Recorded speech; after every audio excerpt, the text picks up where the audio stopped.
Hi everyone, I'm here to talk this afternoon about the article From the Educational Bench to the Clinical Bedside, Translating the Dreyfus Developmental Model to the Learning of Clinical Skills. And by the way, I'm Katie Largent. The learning objectives for this lecture include developing an understanding of Dreyfus and Dreyfus's five-stage model of skill acquisition. We are also going to discuss Carrasco and colleagues' application of the Dreyfus model to clinical reasoning in medical education.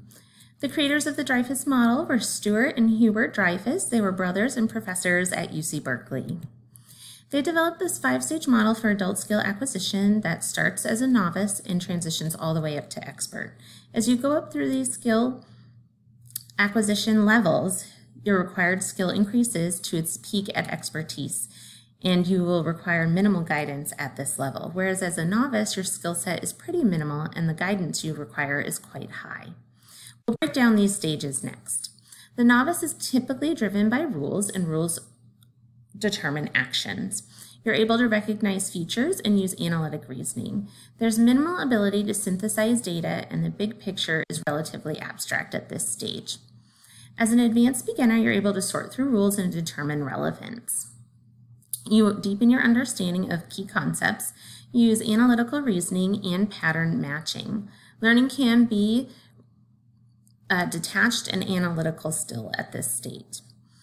Guidelines determine actions, and Dreyfus described those as maxims, which are the general rule of thumb or conduct, and you can really only define maxims or have maxims within your wheelhouse if you have a relative understanding of the domain you're talking about.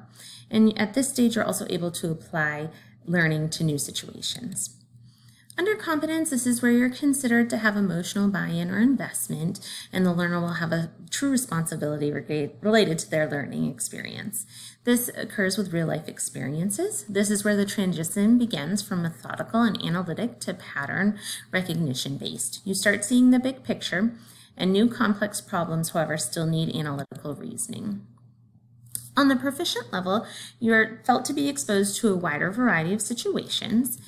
It provides a good basis for pattern recognition in the future. Your ability to discriminate as the situation develops and evolves is considered relatively high at this point. The learner may still struggle with achieving goals and does still require some methodological and analytical reasoning. Once you reach the expert level, you're considered to be able to identify goals quickly and achieve them fast. Thought, feeling, and actions align in an intuitive pattern, including problem management and responses. You have refined decision-making skills. You have significant base of expertise and experience. You respond intuitively in all situations and quickly identify when a pattern does not match a situation, and you are described as perceptive and clever. Dreyfus and Dreyfus did have this nice chart in their article, which I encourage you to look at after the presentation, but it really describes your skill level, your perspective, your decision-making, and your commitment, and goes into things a little further. So the article that I reviewed really developed some modern takes on the Dreyfus model and was called about because the American Council for Graduate Medical Education wanted a real easy way to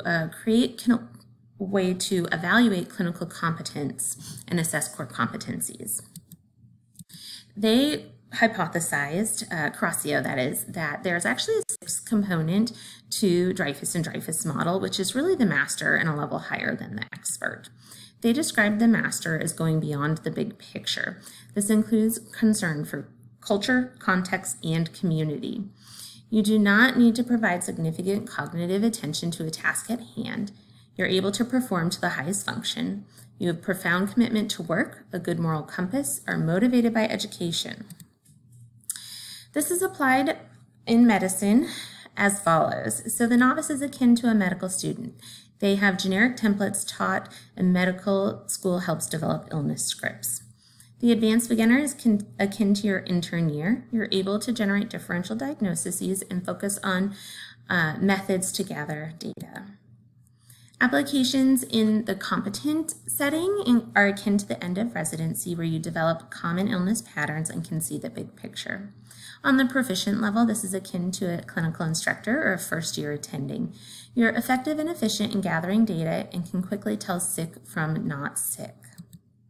An expert is akin to associate professor or an attending with many years of experience. You have robust illness scripts and are most intrigued with challenging cases. Medical patterns are intuitive at this level.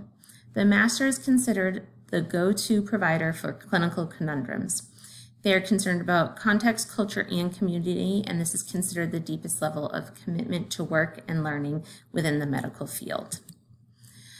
So to conclude this article review, Dreyfus and Dreyfus started out as a 5-stage model. However, the authors of the article reviewed here really encouraged a 6th stage in skill acquisition.